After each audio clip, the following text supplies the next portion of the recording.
Assalamualaikum warahmatullahi wabarakatuh. Perkenalkan, nama saya Noki Septia Artiva, NIM 114 dari Prodi Sastra Inggris. Pada kesempatan kali ini, saya akan melakukan wawancara kepada salah satu guru dari SDN Gamping Rowo 1 yang bernama Bu Emi, atau saya biasanya memanggilnya Miss Emi. Selain mengajar di SDN Gamping Rowo 1, Miss Emi juga membantu mengajar di kursus bahasa Inggris Best Friend Education Management di daerah Singkalan. Singkat cerita, dulunya Miss Emi ini kursus di Best Friend Education Management, dan setelah lulus dari kursus, Miss Emi memutuskan untuk pergi ke kampung Inggris Pare untuk menambah wawasan dan pengalamannya sebelum membantu mengajar di Best Friend Education Management. Dan setelah beberapa tahun membantu mengajar, beliau memutuskan untuk mengikuti kursus lagi bersama dengan saya di Best Friend Education Management ini. Dan akhirnya setelah lulus dari kursus, Miss Emi ini memutuskan untuk menjadi guru di SDN Gamping Rowo 1. Dan pada hari ini saya akan mewawancarai beliau secara online karena kendala jarak dan beliau ini cukup sibuk, jadi saya tidak bisa bertemu langsung dengan beliau. Baiklah, langsung saja saya akan mewawancarai beliau.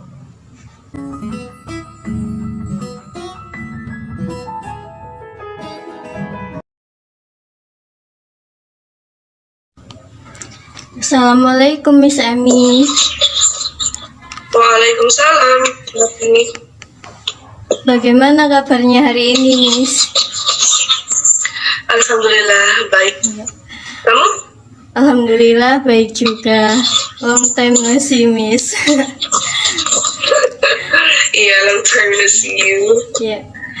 Baik, Miss. Saya hari ini mau menanyakan beberapa pertanyaan pada Miss Emi. Jadi, yang pertama, kalau boleh tahu, apa sih Miss alasan Miss Emi memilih untuk menjadi guru? Sebenarnya dari awal, kalau misalnya kita ngomongin secara cita-cita ya, gak ada sih keinginan untuk menjadi guru. Cuman seiring berjalannya waktu, adalah rasa yang ingin mengajarkan ini kepada anak yang lain, ingin mengajarkan sesuatu yang baru kepada anak yang lain, seperti itu. Ya, jadinya seperti ini. Tapi Miss Emi minat nggak jadi guru? Kalau dibilang minat, of course minat. Bahkan sampai sekarang masih sering improve gitu. Gimana sih caranya buat anak ini mengerti dengan cepat, dengan cara yang gampang dan lain sebagainya. Kalau nggak minat ya pastinya kita sebagai pengajar ya wis, yang penting ngajar, duduk, selesai, dah gitu aja kan. Iya, betul. Kalau untuk anak SD nih Miss ya, kan banyak nih mata pelajarannya, ada bahasa Indonesia, matematika, PKN gitu. Kalau menurut Miss Emi nih, pendidikan Pancasila itu penting nggak sih Miss buat anak-anak SD ini? Menurut saya pribadi ya, ini tuh penting banget. Karena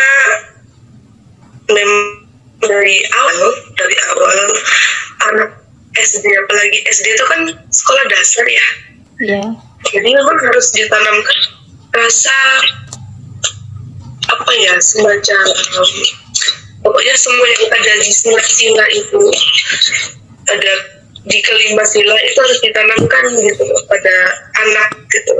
Kita ambil contoh yang pertama misalnya Tuhan yang Maha Esa.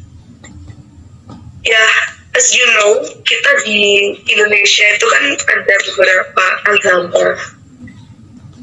Jadi cara kita mendidik untuk mentolerir satu agama ke agama yang lain itu ya ada berdasarkan dari Pancasila pertama, ketuhanan yang Maha Esa. Oh iya, benar Miss. Jadi pendidikan Pancasila ini sangat penting ya Miss bagi anak SD. Penting banget. Lalu bagaimana cara menanamkan dan menumbuhkan nilai-nilai Pancasila pada anak-anak sekolah dasar Miss? Untuk menanamkan dan menumbuhkan nilai-nilai Pancasila ya. Ya. Untuk menanamkan itu sebenarnya ya hampir masih ketika kita menanam sesuatu. Ibaratnya kita mau menanam padi nih. Ya. Itu kan ya proses. Jadi sebuah sama halnya dengan itu nanti hasilnya. Tapi untuk caranya kita biasanya ya yang pertama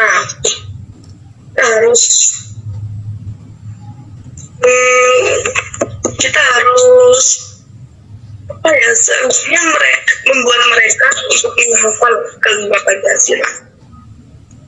Yang kedua, kita juga semacam berikan contoh yang baik, cara untuk mentoleransi agama yang lain, terus untuk memberikan keadilan dari satu siswa ke siswa yang lain, dan juga banyak hal sih sebenarnya.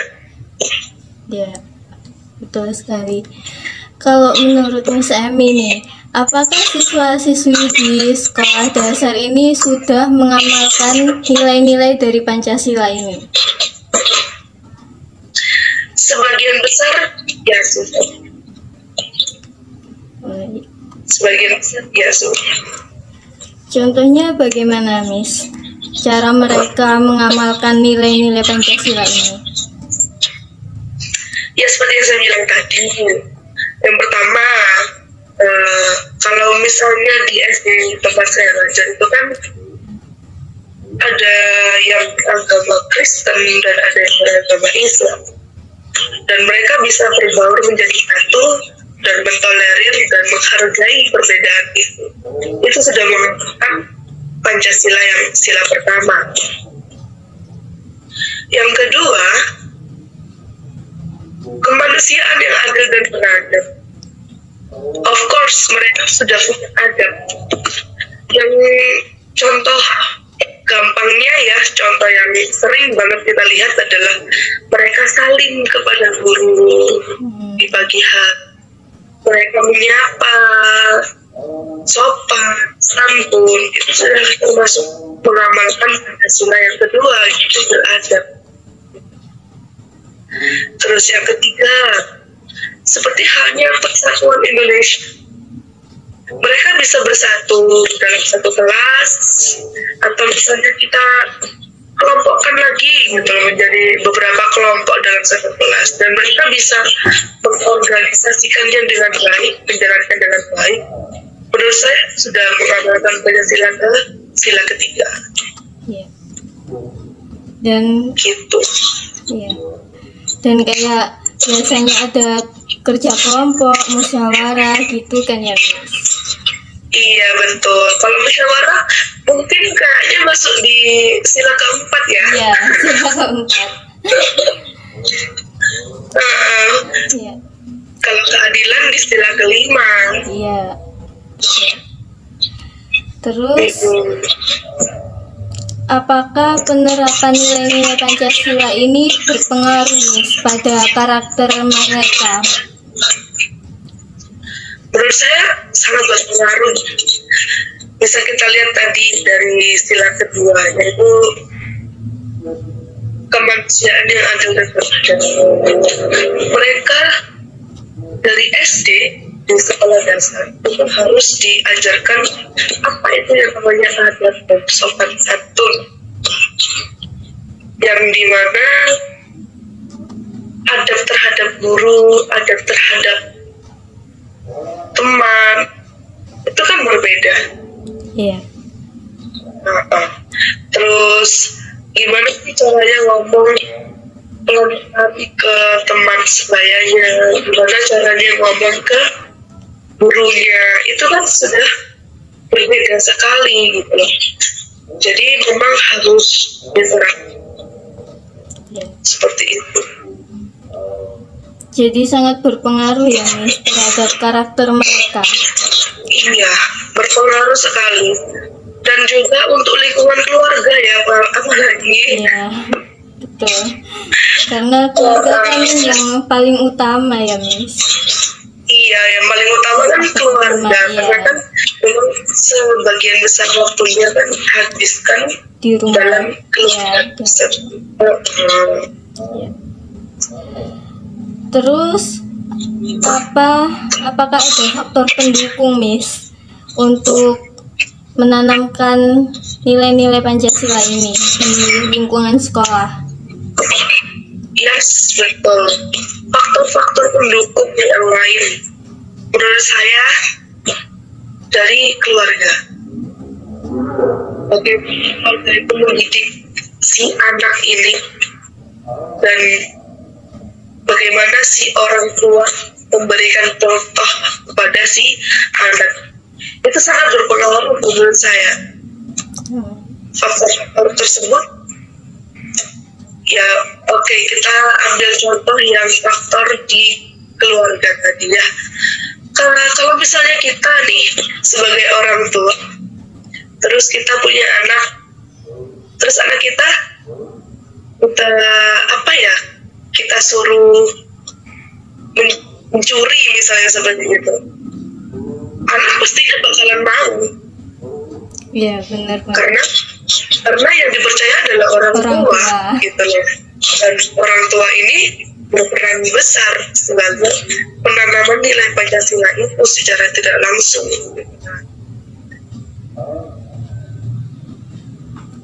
Begitu. Iya. Kalau hambatannya Miss, apakah ada hambatan atau kendala dalam menanamkan nilai-nilai Pancasila ini pada anak-anak SD?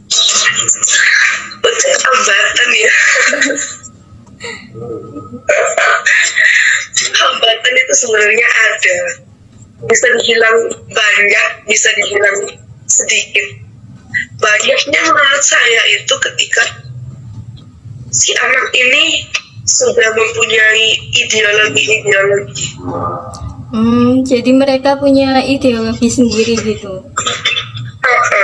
Misalnya yang kita sebutkan tadi, yang kita bicarakan tadi tentang orang tua yang menyuruh anaknya untuk melakukan sesuatu yang dirasa, oh orang tuaku ini menyuruh aku seperti ini, berarti itu adalah perlakuan yang benar. Sedangkan di sekolah tidak boleh seperti itu, maka si anak akan berperan sendiri gitu loh dengan ideologinya. Aku di sekolah gak boleh begini, tapi di rumah disuruh begini.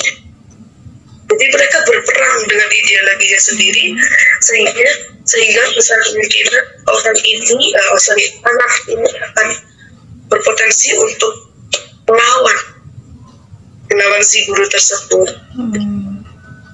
Baik. Terus kalau misal nih ya Miss, ada anak SD atau muridnya Miss Emi yang kayak melanggar nilai-nilai Pancasila gitu, apa yang Miss Emi lakukan? Kalau saya pribadi, saya itu kan orangnya bisa dibilang tegas dan sedikit emosian ya. Enggak, bercanda. Kalau saya sebagai penerapan yang sudah saya terapkan kepada murid saya sendiri, yang pertama saya berikan teguran kecil, di mana saya melarang sebagai contoh seperti jangan gini ya, jangan gitu ya, seperti itu. Yang kedua adalah teguran sedang. Teguran sedang ini mungkin intonasinya saja yang berbeda. Kalau teguran keras biasanya disertai dengan berkata seperti itu yang sudah saya pernah. Terus kalau yang paling parah biasanya ya kita memberikan sedikit hukuman fisik seperti mencubit kecil atau menjewer kecil gitu, walaupun sebenarnya itu tidak boleh dilakukan, tapi menurut saya itu kan yang lebih efektif dibandingkan teguran-teguran saja. Kalau misalnya parah banget nggak bisa diatur atau bagaimana, ya diberikan hukuman yang lain gitu. Iya. Terus bagaimana cara mengatasi apabila ada kendala atau hambatan dalam menanamkan nilai-nilai Pancasila ini, Miss? Bagaimana Miss Emi mengatasinya? Kalau untuk cara saya mengatasinya ya biasanya saya mendekatinya, didekati dulu pelan-pelan, lalu kita memberikan contoh yang baik. Kita sebagai guru walaupun di luarnya seperti ini, tapi ketika berada di depan murid ya harus berlaku seperti apa adanya guru gitu loh. Harus ada sifat tegasnya, harus ada sifat kembangnya, harus ada sifat ya keguru-guruannya gitu. Dan biasanya saya melakukan pendekatan secara pribadi, pelan-pelan. Akhirnya si anak ini percaya bahwasannya yang saya bilang itu benar adanya gitu. Kalau misalnya nggak boleh mengolok-olok teman, nggak boleh memaksakan kehendak ketika ada yang pemilihan dan lain sebagainya. Ada cara khusus nggak, Miss? Kayak metode khusus yang Miss Emi lakukan untuk lebih bisa mengamalkan nilai-nilai Pancasila ini pada murid-murid Miss Emi? Ada sih, ada beberapa cara khusus yang menurutnya lebih efektif untuk dilakukan di zaman anak sekarang. Di anak zaman sekarang, kembali ya. Pertama, Mbak Noki tahu nggak yang namanya games seperti Legend, Free Fire atau apa? Iya, tahu Miss, tahu. Tahu. Saya sampai main seperti itu loh. Kenapa? Saya main seperti itu, gunanya untuk main bersama. Hanya orang-orang ini bilangnya, oh nggak baik main games. Lalu bagaimana dengan orang yang bergerak di bidang e-sport? Apakah mereka juga tidak baik? Kan tidak seperti itu. Terus saya melakukan pendekatan seperti itu biasanya untuk menarik perhatian mereka. Apalagi mereka yang sukanya belajar sambil bermain dan sebagainya. Terus kita main bareng, akhirnya mereka akan percaya kepada saya. Miss Emi ini gurunya enak. Oh, Miss Emi ini bisa diajak sebagai teman. Jadi dengan hubungan teman seperti itu, kita bisa mengamalkan atau kita bisa menanamkan sedikit demi sedikit nilai-nilai Pancasila. Walaupun secara nggak langsung mereka nggak tahu apa itu Pancasila, ataupun Pancasila yang pertama itu apa, yang kedua itu apa. Tapi dengan sikap mereka, dengan perlakuan mereka kepada teman yang lain ataupun kepada saya itu sudah termasuk efek dan dampak dari penanaman Pancasila yang sudah saya lakukan. Ya. Jadi cara ini menurut saya sangat efektif, Miss. Jadi selain cara ini menurut saya sangat efektif untuk anak-anak milenial zaman sekarang. Karena Iya betul. karena anak-anak zaman sekarang itu ya, jadi bisa Sebagai pengajar ya harusnya mengetahui lah seenggaknya perkembangan zaman itu bagaimana. ya. Jadi mereka nggak hanya tahu dampak negatif dari game saja ya, Miss. Betul, betul sekali.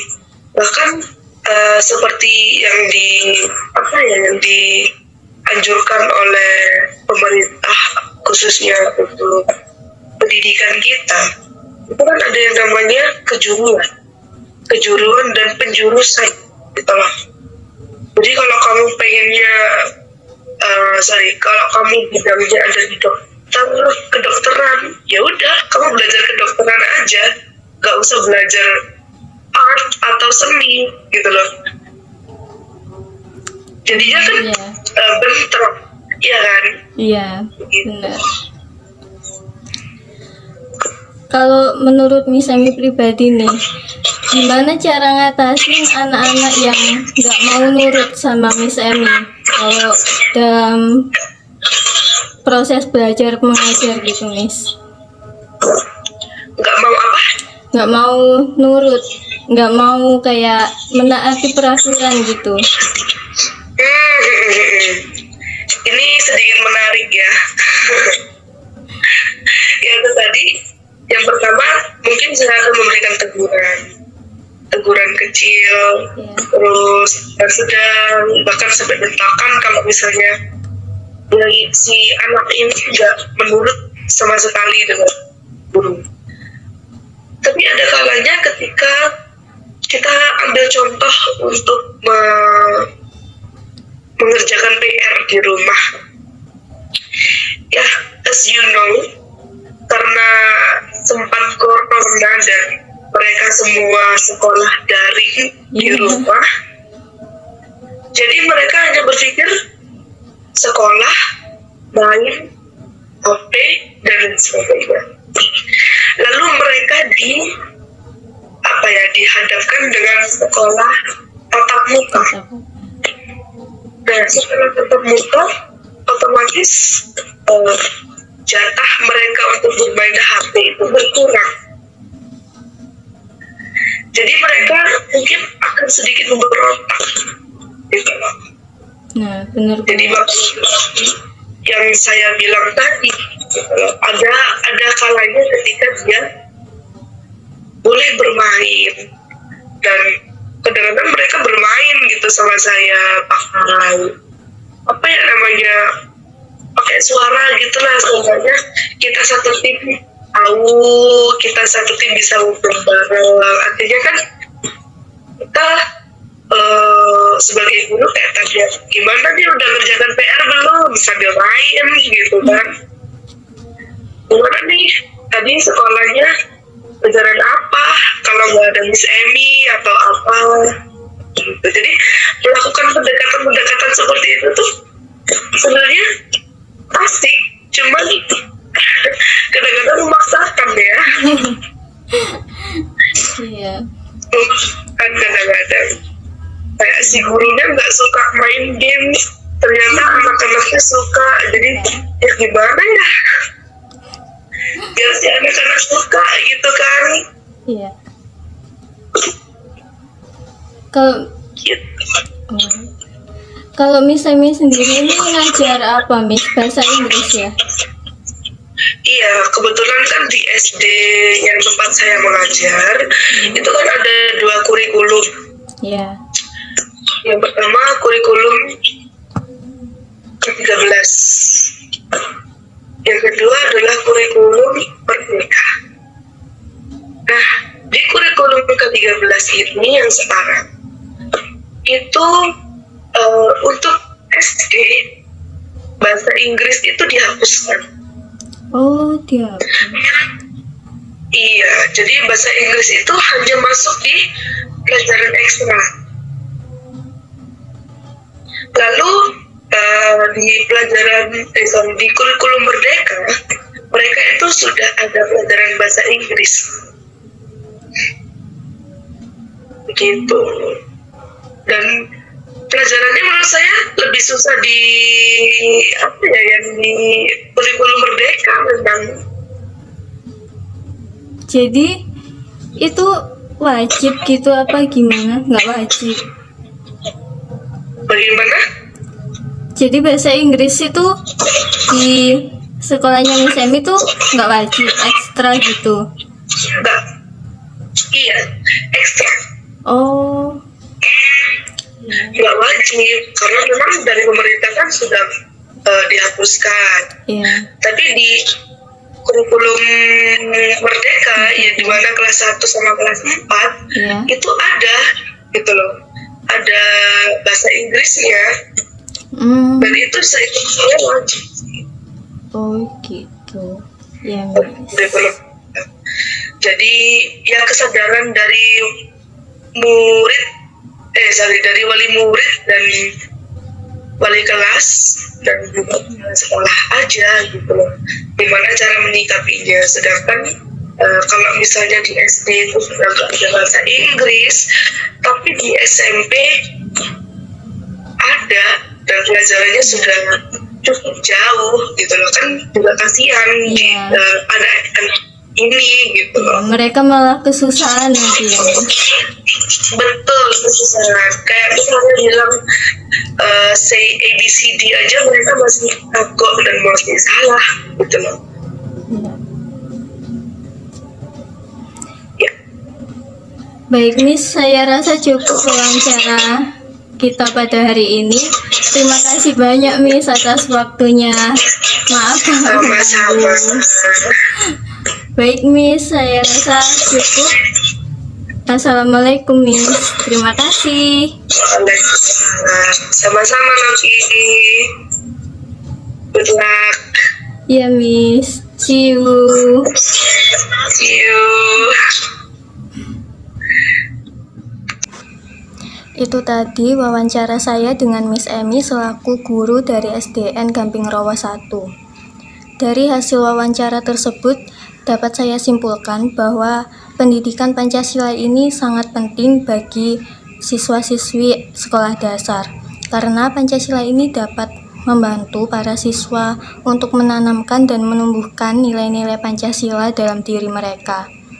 Apalagi anak-anak SD ini kan biasanya belum paham betul apa itu Pancasila. Jadi pendidikan Pancasila ini bisa membuat mereka lebih mengerti apa itu Pancasila dan bagaimana cara mengamalkan nilai-nilai Pancasila ini. Selain itu, pendidikan Pancasila juga dapat berpengaruh pada perilaku dan karakter para siswa. Melalui pendidikan Pancasila, para siswa dapat mengamalkan nilai-nilai Pancasila di sekolah, seperti menghormati guru, menghargai pendapat teman, tolong-menolong, musyawarah, dan sebagainya. Miss Emi memiliki metode atau cara khusus untuk menanamkan nilai-nilai Pancasila kepada para siswanya, yaitu dengan cara bermain game. Menurut saya, cara ini cukup efektif karena anak zaman sekarang suka bermain game. Melalui game, para siswa dapat mengamalkan nilai-nilai Pancasila. Jadi selain memiliki dampak negatif, ternyata bermain game juga memiliki dampak positif.